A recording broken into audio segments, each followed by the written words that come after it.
2026년 1월 9일, 미국의 수도 워싱턴 DC의 겨울바람은 그 어느 때보다 매섭고 날카롭습니다. 백악관 웨스트윙 그 심장부에서 전 세계를 향한 또 하나의 거대한 폭풍이 시작되었습니다. 지난밤 전 세계의 이목은 미국의 보수 언론 폭스뉴스의 스튜디오에 집중되었습니다. 카메라 앞에 앉은 사람은 바로 도널드 트럼프 미국 대통령입니다. 그의 표정에는 얼마 전 세계를 경악하게 했던 베네수엘라 니콜라스 마두로 대통령 체포작전의 성공 이후 얻은 여유와 함께 더 큰 목표를 향한 사냥꾼의 본능이 서려 있었습니다.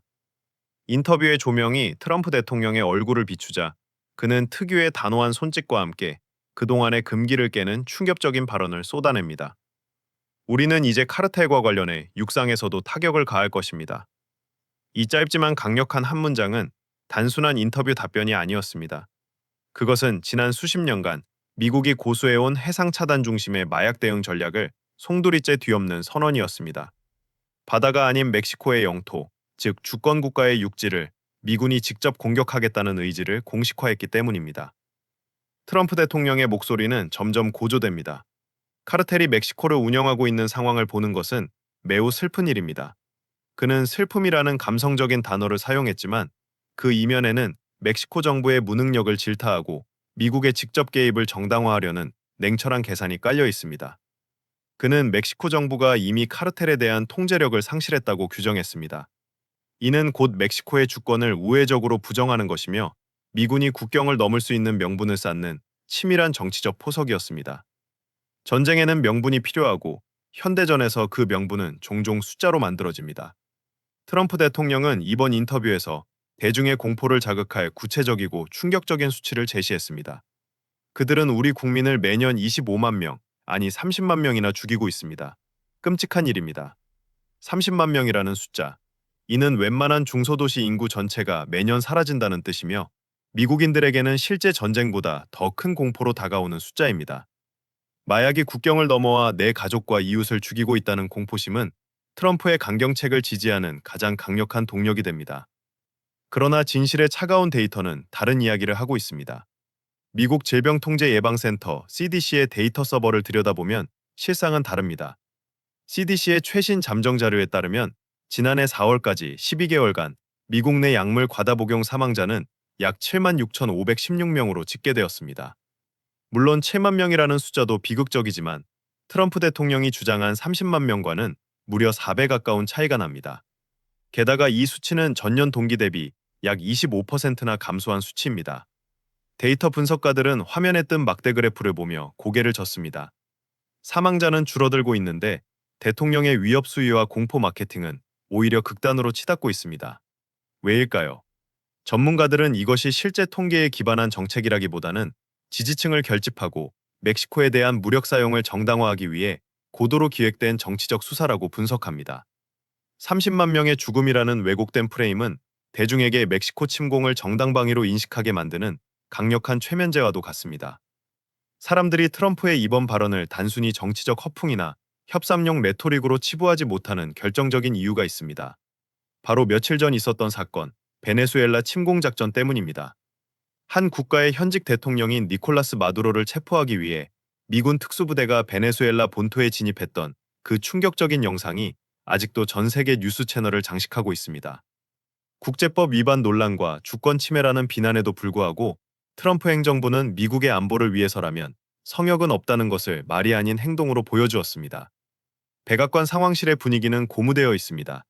베네수엘라 작전의 성공은 트럼프 참모진에게 우리도 할 수 있다는 위험한 자신감을 심어주었습니다. 이제 그들의 시선은 베네수엘라보다 훨씬 가깝고 미국 사회에 직접적인 영향을 미치는 멕시코 국경으로 향하고 있습니다.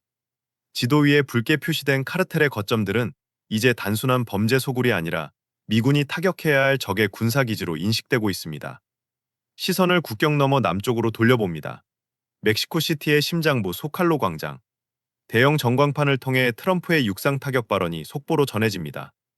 이를 지켜보는 시민들의 표정에는 당혹감과 두려움, 그리고 분노가 교차합니다. 멕시코 국민들에게 미군의 육상 진입은 과거 1846년 미 멕시코 전쟁으로 영토의 절반을 잃었던 트라우마를 떠올리게 하는 악몽입니다.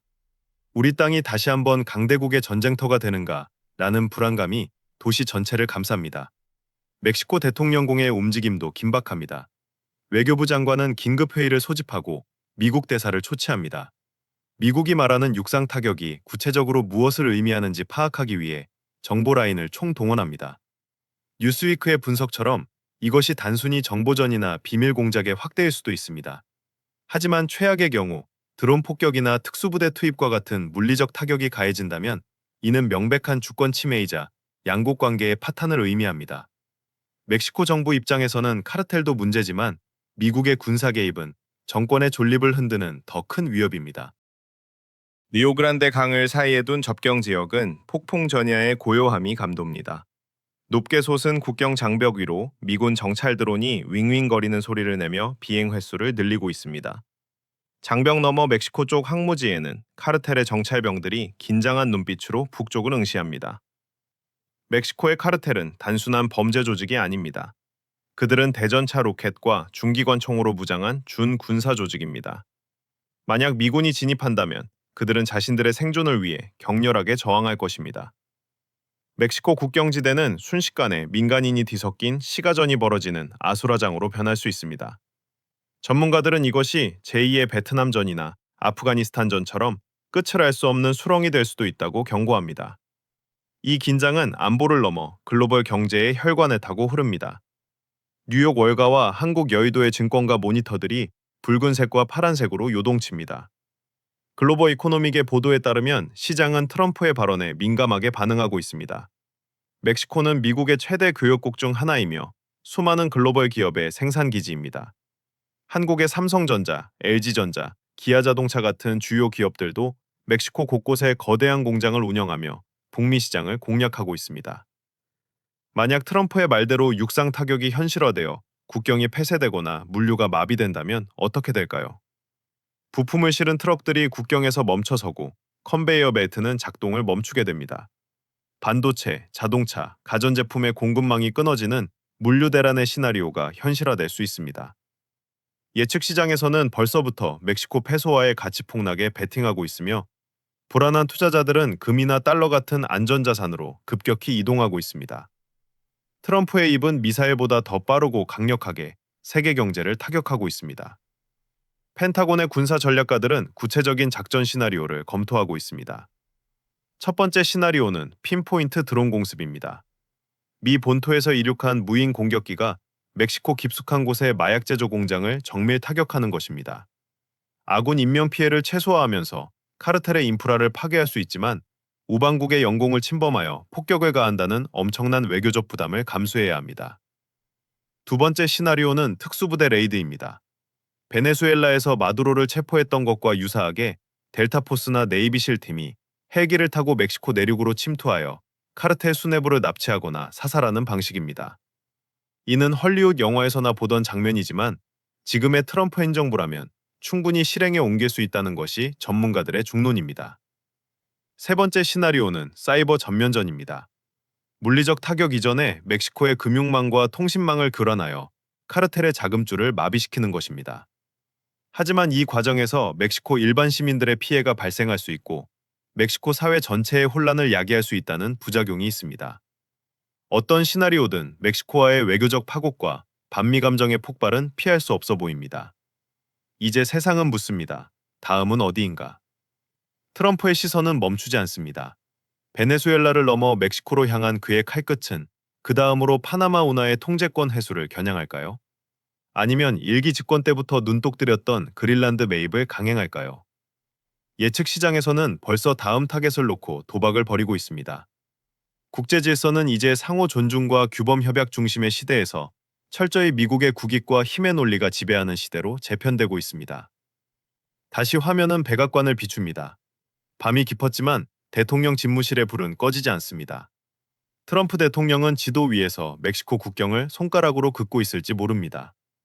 그의 육상 타격 발언이 멕시코 정부를 압박해 더 많은 양보를 얻어내기 위한 고도의 블러핀인지 아니면 정말로 멕시코 평원에 포성을 올릴 전쟁 개시 신호인지는 아무도 모릅니다. 오직 그만이 알고 있을 것입니다. 확실한 것은 하나입니다. 2026년 국경은 더 이상 안전한 선이 아닙니다. 바다에서 육지로 확장된 트럼프의 마약 전쟁은 멕시코라는 이웃 국가를 넘어 전 세계의 미국을 건드리면 어디든 찾아가 부수겠다는 강력한 메시지를 던지고 있습니다. 우리는 지금 한 번도 경험해보지 못한 거친 국제 정세의 한가운데 서 있습니다. 폭풍은 이미 시작되었습니다.